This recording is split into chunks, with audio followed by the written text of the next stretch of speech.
আসসালামু আলাইকুম। আশা করি আপনারা ভালো ছিলেন, সুস্থ ছিলেন। আম আসলে আগে আর্টিকেল 5 থেকে 6 এ আসতে প্রায় মাস ২ এক লেগে গেল।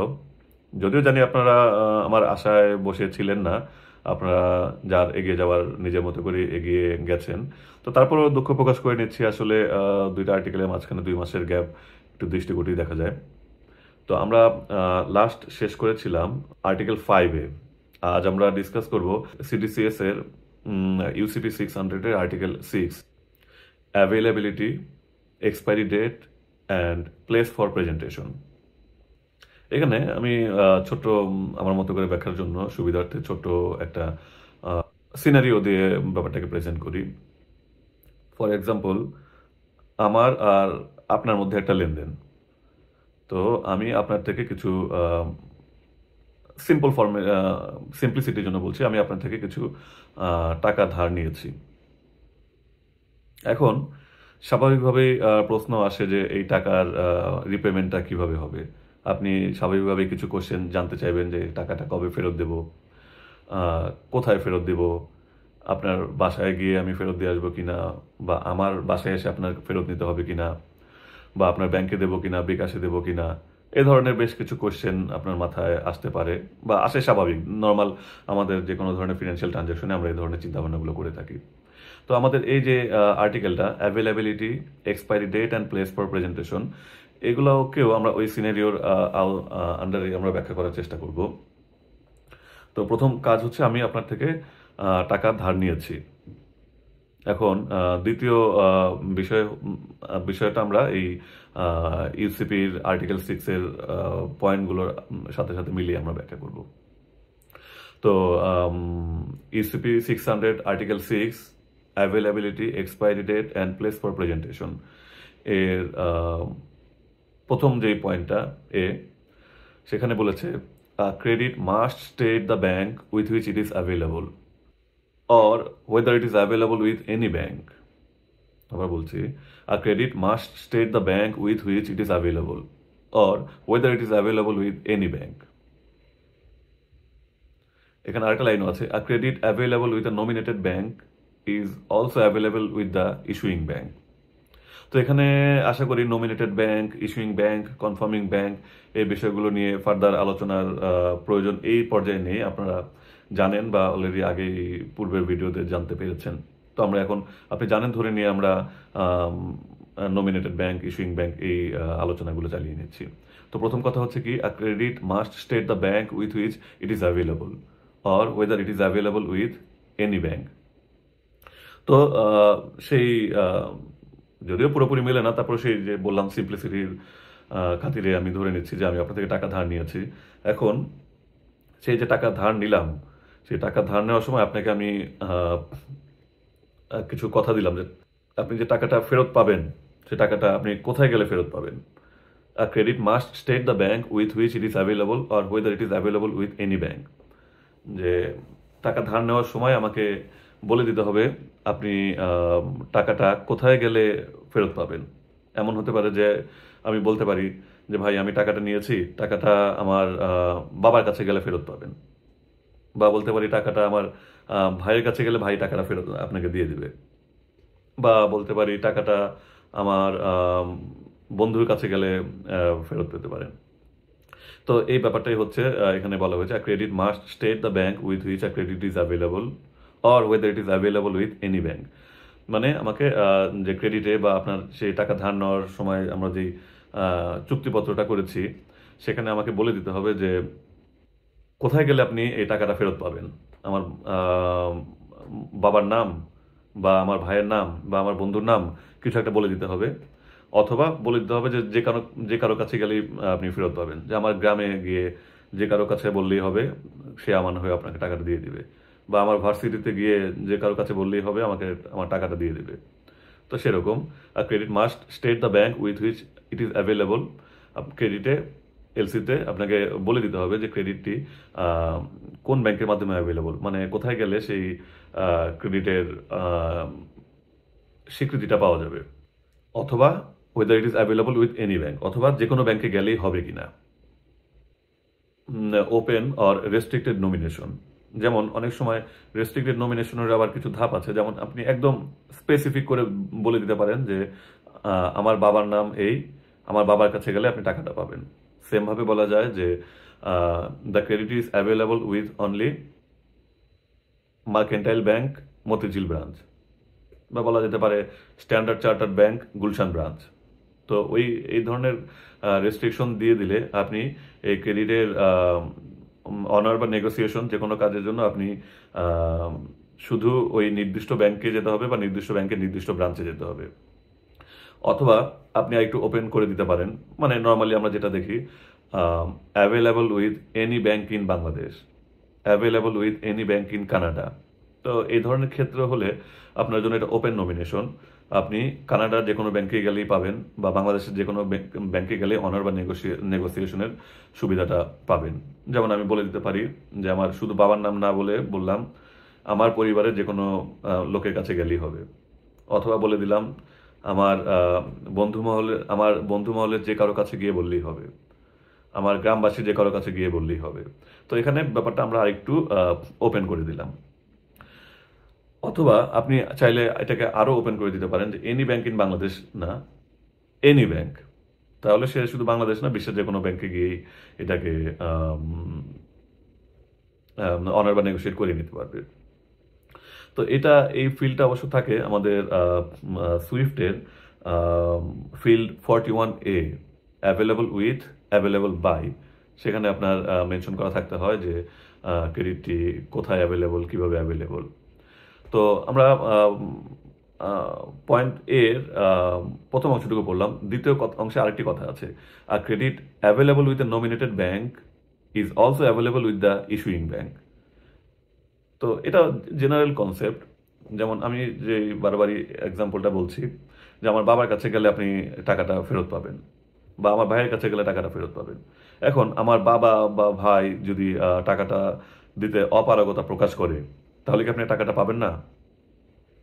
ডেফিনেটলি তখন আপনার লাস্ট রিসোর্ট হচ্ছে আবার আমার কাছে ফেরত আসা। তো এখানে যে আমি যে টাকা ধার নিলাম বা আন্ডারটেকিং দিলাম, তো আমি হচ্ছে ইস্যুইং ব্যাংক। তো আপনাকে বলে দিলাম যে আমার বাবা বা ভাইয়ের কাছে গেলে আপনি টাকা পাবেন বা অনার নেগোশিয়েট করতে পারবেন। এখন তারা যদি সেগুলো করতে রাজি না হয়, বা আপনি যেতে না চান তাদের কাছে, যে তাদের চেনেন না, আমি যাব না, তো না চাইলে কি আপনার আর কোনো রিসোর্ট নেই? অবশ্যই আছে, যেহেতু আমার এবং আপনার মাধ্যমেই সব ইনিশিয়েট হলো। আমার নমিনেটেড পার্সন বা এখানে এলসির ক্ষেত্রে নমিনেটেড ব্যাংক, এরা যদি তাদের নমিনেশন অনুযায়ী কাজ করতে না চায়, তাহলে আপনার লাস্ট রিসোর্ট অবশ্যই আবার এলসি ইস্যুইং ব্যাংক বা আমার কাছে ফেরত আসা এবং আপনার পাওনা বুঝে নেওয়া। তো এটাই বলছে credit available with a nominated bank is also available with the issuing bank. তো এই হচ্ছে আমাদের পয়েন্ট এ গেল। তো এই তো বললাম, প্রথমটা হচ্ছে আপনি টাকা আপনার পেমেন্ট কোথায় পাবেন, আমার বাবার কাছে না ভাইয়ের কাছে, আমার কোনো রেস্ট্রিক্টেড নমিনেটেড ব্যাংকে বা ওপেন কোনো ব্যাংকে অথবা ইস্যুইং ব্যাংকে আপনি আপনার অনার বা নেগোসিয়েশন করাতে পারবেন। দ্বিতীয় পয়েন্ট হচ্ছে পয়েন্ট বি, আপনি মোড অফ পেমেন্টটা কীভাবে, আপনি কীভাবে পেমেন্টটা পাবেন। টাকা কি ধার নেওয়ার 2 দিন পরেই পেয়ে যাবেন? সকালে ধার নিয়ে অনেক সময় হয় না যে সকালে ধার নিলাম, আপনি রাতে পেয়ে যাবেন, অথবা নিলাম পরের দিন পেয়ে যাবেন। আবার অনেক সময় হয় যে আমরা ধার নিলাম, বললাম যে ভাই টাকাটা আমি বেতন পেলে দেবো, বোনাস পেলে দেবো, 2 মাস পরে ইনক্রিমেন্ট আছে, ইনক্রিমেন্ট পেলে দেবো, এ ধরনের অনেক থাকতে পারে। তো এখানেও তেমনি যে এলসির 41A ফিল্ডের যে অ্যাভেলেবল উইথ অ্যাভেলেবল বাই, তো সেই অ্যাভেলেবল উইথ আমরা আলোচনা করলাম। এখন সেই অ্যাভেলেবল বাই যে আপনি কিভাবে পেমেন্টটা পেতে পারেন। তো এখানে 4টা অপশন আছে: side payment, deferred payment, acceptance or negotiation. তো ব্যাপারগুলো আপনি অলরেডি জানেন। সাইড পেমেন্ট ব্যাপারটা হচ্ছে আপনি ডকুমেন্ট প্রেজেন্ট করবেন, কমপ্লাইং প্রেজেন্টেশন হলে আপনি সাথে সাথেই বা উইদিন 5 ব্যাংকিং ডেজের মধ্যেই আপনি টাকা পেয়ে যাবেন। আর অ্যাকসেপ্টেন্স বা ডেফার্ড পেমেন্ট আন্ডারটেকিংয়ের ব্যাপারটা হচ্ছে অনেকটা এরকম, ডকুমেন্ট সাবমিট করবেন, কমপ্লাইং প্রেজেন্টেশন হলে ব্যাংক আপনাকে একটা ফিউচার ডেট বলবে যে হ্যাঁ সব ঠিক আছে, তুমি ফিউচার অমুক তারিখে পেমেন্ট পাবে, এবং ওই ডিউ ডেটে গিয়ে আপনি পেমেন্টটা বুঝে নেবেন। তো দুইটা একই হওয়ার পরও অ্যাকসেপ্টেন্স এবং ডেফার্ড পেমেন্ট আন্ডারটেকিং এর মধ্যে ডিফারেন্সটা হচ্ছে অ্যাকসেপ্টেন্সে একটি ড্রাফট থাকবে, এবং ওই ড্রাফটটা যার উপরে ড্র করা হবে সাধারণত সেই ড্রাফটটা অ্যাকসেপ্ট করবে। আর ডেফার্ড পেমেন্ট আন্ডারটেকিংয়ে কোনো ড্রাফট থাকবে না, শুধু একটা ফিউচার ডেট বলা থাকবে, ম্যাচুরিটি ডেট, সেই সময় পেমেন্টটা পাওয়া যাবে। আর ড্রাফট যার উপর অ্যাকসেপ্টেন্সের ক্ষেত্রে ড্রাফটটা যার উপর ড্র করা থাকবে সেই সাধারণত ড্রাফটটা অ্যাকসেপ্ট করবে। যেমন নমিনেটেড ব্যাংক হলে ড্রাফটটা নমিনেটেড ব্যাংকের উপরই ড্র হতে হবে এবং নমিনেটেড ব্যাংকে অ্যাকসেপ্ট করবে। আর ইস্যুইং ব্যাংকের উপর হলে তখন আবার নমিনেটেড ব্যাংক সেই ড্রাফট অ্যাকসেপ্ট করতে পারবে না, ইস্যুইং ব্যাংকে অ্যাকসেপ্ট করবে। আর প্রিপে বা পারচেজের যে অপশনটা, সেটা সাধারণত যার ড্রাফট সেই সাধারণত অ্যাকসেপ্ট করার পরে সেটার এগেনস্টে প্রিপে বা পারচেজ করে বেনিফিশিয়ারিকে আগেই টাকাটা দিতে পারে, নিজেদের প্রসেসিং ফি বা চার্জ এগুলো রেখে পরবর্তীতে যখন ইস্যুইং ব্যাংক থেকে টাকা পাওয়া যাবে তখন সেটা দিয়ে তারা অ্যাডজাস্ট করে নেবে। আর লাস্ট যে অপশনটি সেটি হচ্ছে নেগোসিয়েশন। নেগোসিয়েশনও ড্রাফট থাকতে পারে। নেগোসিয়েশনের ড্রাফটটি যেটা হয় সেটা হচ্ছে অন্য কোনো ব্যাংকের উপর ড্র করা থাকে, যেটা যেমন ফর এক্সাম্পল ইস্যুইং ব্যাংকের উপর ড্র করা থাকতে পারে নমিনেটেড ব্যাংক, তখন সেটাকে নেগোশিয়েট করতে পারে। ইস্যুইং ব্যাংকের উপর ড্র করা ড্রাফটটা এগেনস্টে তারা নেগোশিয়েট করে বেনিফিশিয়ারিকে টাকার ব্যবস্থা করে দিতে পারে। তো এই গেল আমাদের অ্যাভেলেবল উইথ এবং অ্যাভেলেবল বাই, আর্টিকেল 6 এর পয়েন্ট এ এবং পয়েন্ট বি। তো এখানে এরপর আমরা চলে যাচ্ছি পয়েন্ট সিতে। এখানে যে কথাটা বলা হচ্ছে, credit must not be issued available by a draft drawn on the applicant. অ্যাপ্লিক্যান্টের উপর ড্র করে কোনো এলসি ইস্যু করা যাবে না। কারণ প্রথম থেকে আমরা যেটা বলে আসছি বা শুনে আসছি, দেখে আসছি, অ্যাপ্লিক্যান্ট কিন্তু আমাদের যে এই এলসি অপারেশন, সেই এলসি অপারেশনে অ্যাপ্লিক্যান্ট কিন্তু কোনো পার্টি, ফর্মাল পার্টি নয়। ফর্মাল পার্টি হচ্ছে issuing bank, beneficiary, confirming bank if any, nominated bank, এদের বিভিন্ন রোল আছে। কিন্তু এই থিওরিটিক্যাল কনটেক্সটে অ্যাপ্লিক্যান্টের কিন্তু এলসি অপারেশনে কোনো রোল নেই। তার সাথে ইস্যুইং ব্যাংকে কোনো নেগোসিয়েশন আন্ডারটেকিং কন্ট্রাক্ট থাকতে পারে, কিন্তু বাকিদের সাথে তার কোনো ফাংশন নেই, এবং সেই এলসি অপারেশনে সে এখানে কোনো পার্টিও না। এসব কারণেই অ্যাপ্লিক্যান্টের উপর অ্যাভেলেবল করে কোনো ড্রাফট ইস্যু আসলে করা যাবে না। কারণ কেউ পেমেন্ট না দিলে আপনি আবার সেই ড্রাফট নিয়ে ছুটবেন অ্যাপ্লিক্যান্টের কাছে। তো আপনি যদি অ্যাপ্লিক্যান্টের কাছেই ছুটতে হয় পেমেন্টের জন্য, তাহলে আপনার এই ব্যাংকিং মেকানিজমে এসে অতিরিক্ত চার্জ দিয়ে যে সিকিউরিটিটা আপনি নিলেন সেটাই আসলে ব্যর্থ হয়ে গেল। তবে আপনি যে একদমই credit must not be issued available by a draft drawn on the applicant, তবে আপনি যে আপনার এলসিতে অ্যাপ্লিক্যান্টের উপর ড্র করা কোনো ড্রাফট দিতেই পারবেন না ব্যাপারটা এমন না, এটাকে অ্যাভয়েড করবেন। তবে যদি কোনো কারণে দিতে চান, সেটাকে জেনারেল কোনো ডকুমেন্ট হিসাবেই, আদার ডকুমেন্ট হিসাবে ট্রিট করা হবে, তখন এটা ড্রাফট হিসেবে না, অন্য কোনো আদার ডকুমেন্টের মতো এটাকে ট্রিট করা হবে এবং এক্সামাইন করা হবে। এরপর আমরা চলে যাচ্ছি অপশন ডিতে। ডি হচ্ছে এক্সপায়ারি ডেট নিয়ে। Credit must state an expiry date for presentation. An expiry date stated for honor or negotiation will be deemed to be an expiry date for presentation. এখানে এসে সেই আমরা যে ব্যক্তিগত জীবনে টাকা লেনদেনের কথা বলছিলাম, এখানে থেকে একটু সরে যেতে হচ্ছে। সেটা হচ্ছে, ব্যক্তিগত জীবনে টাকা ধার নিয়েছেন, আপনি যখন খুশি এসে আপনি সেই টাকা চাইতে পারেন টার্মস অ্যান্ড কন্ডিশন অনুযায়ী বা চুক্তি অনুযায়ী। কিন্তু এই এলসি অপারেশনের ক্ষেত্রে একটি আনলিমিটেড সময় দিয়ে রাখা হয়নি। কারণ একটা এলসি করলো, আপনি 20 বছর পরে এসে টাকা চাইলেন, বা 50 বছর পরে এসে টাকা চাইলেন, বা 100 বছর পরে এসে টাকা চাইলেন, সেটা সুযোগ নেই। এলসিতে বলা হয়েছে অবশ্যই credit must state an expiry date for presentation. আপনি অনার বা নেগোসিয়েশন বা আপনার টাকা চাওয়া বা আপনার দাবি পেশ করার একটি অবশ্যই এক্সপায়ারি ডেট থাকতে হবে এলসিতে, এবং সেই ডেটের মধ্যে আপনাকে এই দাবি পেশ করতে হবে। সেই এক্সপায়ারি ডেট কোনটা সেটা আবার একটু বলা হচ্ছে, an expiry date stated for honour or negotiation will be deemed for an expiry date for presentation. আপনার অনার বা নেগোসিয়েট করার যে ডেট এলসিতে বলা থাকবে, এক্সপায়ারি ডেট বলা থাকবে, সেটাই আসলে আপনার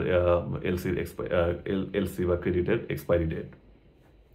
আমরা এলসিতে বেশ কিছু ইম্পর্টেন্ট ডেট দেখতে পারি, যেমন issuing date, expiry date, shipment date, date of period of presentation. তো এই ডেটগুলোই এই ডেটগুলোর মধ্যে সবগুলো ডেটই ইম্পর্টেন্ট, এবং এখানে যে ডেটটার কথা বলা হচ্ছে তা আমরা এলসি 31D ফিল্ডে যে ডেটটি মেনশন করি, 31D তে যে ডেটটি মেনশন করি সেই ডেটটির কথা এখানে বলা হচ্ছে। এবং আপনার দাবি পেশ করার যে সময়টা তা হচ্ছে এই 31D তে যেই ডেটটি থাকবে তার মধ্যেই কিন্তু আপনাকে পেশ করতে হবে। তো এরপরে পেশ করলে কি হবে, ইন প্র্যাকটিস আমরা আমাদের লোকাল এলসিতে অনেক দেখেছি, এক্সপায়ার্ড এলসিতেও অনেক ট্রানজেকশন হতে, বা ফরেন এলসিতেও দেখা গেছে এলসি এক্সপায়ার্ড, কিন্তু তারপর আমরা পেমেন্ট করে সব কিছু সুন্দরভাবে সেটেল করার অনেক নজিরও আছে। কিন্তু ব্যাপারটা হচ্ছে ওগুলো সব exception, and exception cannot be an example. কারণ এলসি এক্সপায়ার্ড হয়ে গেছে মানে আপনি এক্সপায়ার্ড এলসি আন্ডারে যে ডকুমেন্ট প্রেজেন্ট করলেন, ইস্যুইং ব্যাংকের আর কোনো লায়াবিলিটি থাকে না সেই ডকুমেন্ট চেক করার, কারণ তখন তার হিসাবে তার রেকর্ডে সে এলসি মৃত, এবং মৃত জিনিসের কোনো দাবি দেওয়ার পেশ করার কোনো বাধ্যবাধকতা এলসি অপারেশনে নেই। কাজেই এলসিতে অবশ্যই একটি এক্সপায়ারি ডেট থাকতে হবে, এবং সেই এক্সপায়ারি ডেট হচ্ছে অনার বা নেগোসিয়েশনের এক্সপায়ারি ডেট, এবং এর মধ্যে আপনাকে আপনার দাবি দেওয়া পেশ করতে হবে, বা কোনো কারণে যদি আপনি এই সময়ের মধ্যে দাবি দেওয়া পেশ করতে অপারগ হন, তাহলে বেটার হচ্ছে আপনি এই এক্সপায়ারি ডেটের আগে এলসি অ্যামেন্ডমেন্ট করিয়ে ডেট বাড়িয়ে নেবেন, এবং সেই বর্ধিত ডেটের মধ্যে বাকি কাজ করার চেষ্টা করবেন। 2 হচ্ছে the place of the bank with which the credit is available is the place for presentation। যেখানে আপনার বলা থাকবে যে ক্রেডিট অ্যাভেলেবল মার্কেন্টাইল ব্যাংকের মাধ্যমে, ক্রেডিট অ্যাভেলেবল এইচএসবিসি ব্যাংকের মাধ্যমে, তাহলে ওইটাই হচ্ছে আসলে আপনার place for presentation. The place for presentation under A credit available with any bank is that of any bank. Same কথাই, যেমন আগেরটা যদি রেস্ট্রিক্টেড নমিনেশন থাকে যে আপনার এইচএসবিসি ব্যাংকের মাধ্যমে ক্রেডিট অ্যাভেলেবল, তাহলে এইচএসবিসি ব্যাংকের সেই নির্ধারিত ব্রাঞ্চই হচ্ছে আপনার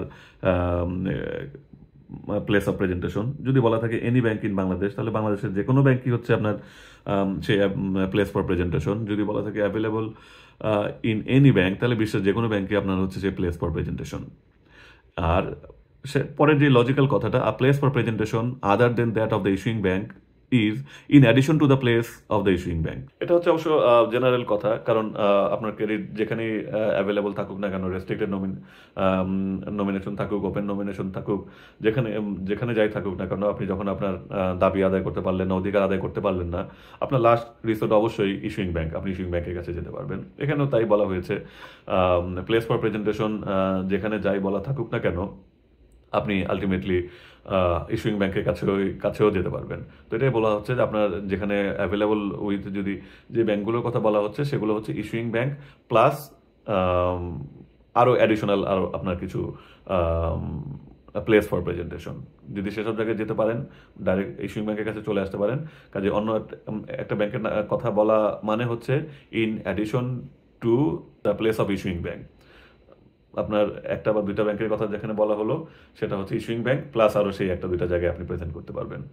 এরপর article 6E, except as provided in sub-article 29A, a presentation by or on behalf of the beneficiary must be made on or before the expiry date। এখানে এক্সেপ্ট কি প্রোভাইড বলেছে, আর্টিকেল 29A বা কি, এগুলো আর পরে আসছি। মূল কথা হচ্ছে আপনাকে যেহেতু একটি এক্সপায়ারি ডেট বলা আছে বা থাকতে হবে, অবশ্যই আপনার প্রেজেন্টেশন বা আপনার দাবি দেওয়া পেশ করতে হবে সেই এক্সপায়ারি ডেটের আগেই।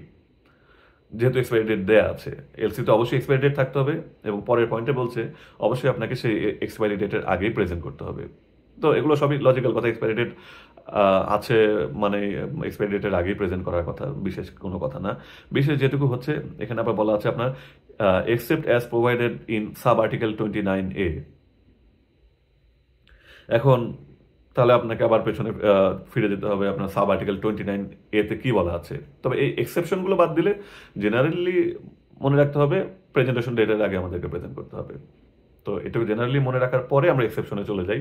এক্সেপশনে বলা হচ্ছে আর্টিকেল 29A তে যে আপনার পিরিয়ড ফর, যদি এমন হয় যে আপনার লাস্ট ডে অফ প্রেজেন্টেশন বা এক্সপায়ারি রেগুলার কোনো ব্যাংকিং হলিডের মধ্যে পড়লো, সেক্ষেত্রে আপনার পিরিয়ড অফ প্রেজেন্টেশন বা এক্সপায়ারি ডেট এগুলো ওই হলিডের পরের ব্যাংকিং ডে পর্যন্ত সেটা এক্সটেন্ড করবে।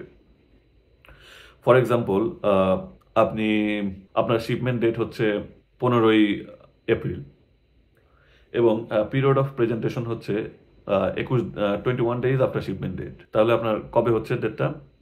6 মে। এখন দেখা গেল যে 6 এবং 7 মে হচ্ছে বাংলাদেশের নর্মালি ছুটির দিন, শুক্রবার শনিবার। তার মানে আপনি যখন 8 তারিখে ব্যাংক খুলবে রোববারে, তো ততদিনে সেই 21 দিন কিন্তু পার হয়ে যাচ্ছে, 23-24 দিন হয়ে যাচ্ছে। কিন্তু এটাকে আপনি লেট প্রেজেন্টেশন বলতে পারবেন না, কারণ এই যে এক্সেপশন আর্টিকেল 29A, এটা বলে যেহেতু আপনার last day of presentation normally ছুটির দিনে ছিল, এজন্য আপনার পিরিয়ড অফ প্রেজেন্টেশন ব্যাংক খোলা পর্যন্ত এক্সটেন্ড করবে।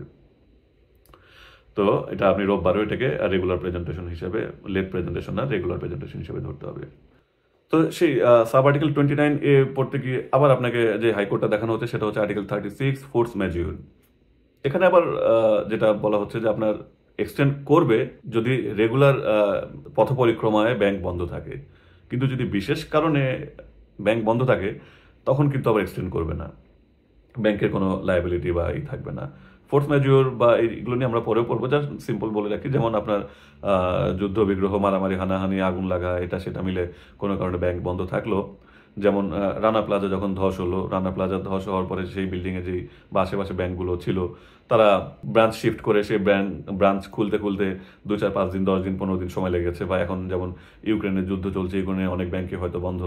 তো এরা যখন ব্যাংক খুলবে 15 দিন, 1 মাস, 2 মাস, 6 মাস পরে, তখনও যে আবার যে দাবি নিয়ে হাজির হবেন যে ভাই আমি তো রেডি ছিলাম, তুমিই বন্ধ ছিলে, অতএব আমার এটা এখনো গ্রহণ করো, তো সেটা না। সেখান থেকে ব্যাংকারকে আবার ইনডেমনিটি দেওয়া হয়েছে যদি ফোর্স ম্যাজিওরের কারণে, যার উপর নর্মালি কারো হাত নেই, সে ধরনের কারণে ব্যাংক যদি বন্ধ থাকে, তাহলে ওই সময় যদি কিছু প্রেজেন্টেশন পিরিয়ড পার হয়ে যাবে, এক্সপায়ার হয়ে যায়, সেটাকে আবার এক্সপায়ার্ড হিসেবে ধরে নেওয়া হবে। তো এই হচ্ছে আজকে আমাদের আলোচনা। নিচে আমি কিছু অ্যাভেলেবল উইথ এবং অ্যাভেলেবল বাই ছোট বাট একটু গুরুত্বপূর্ণ, একটু আপনি রিভিউ করে বা ঠান্ডা মাথায় বোঝার চেষ্টা করবেন। আর আমি আর নিচে কিছু ডেসক্রিপশনে কিছু কুইজ দিয়ে দিচ্ছি, তো সেগুলো আপনি একটু সলভ করার চেষ্টা করেন।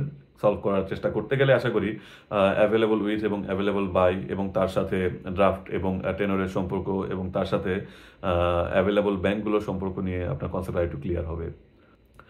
আর এই তো, উপকার পেলেও জানাবেন, উপকার না পেলেও জানাবেন, আমার জন্য দোয়া করবেন, ভিডিওগুলো যেন আরও দ্রুত দিয়ে শেষ করে ফেলতে পারি, যাতে কেউ যদি মাঝখান থেকে শুরু করে থাকে সে যেন কন্টিনিউয়াসলি শুরু করতে পারে এবং কোনো উপকার পেতে পারে। দোয়া করবেন। আজ এ পর্যন্তই, ধন্যবাদ, ভালো থাকবেন।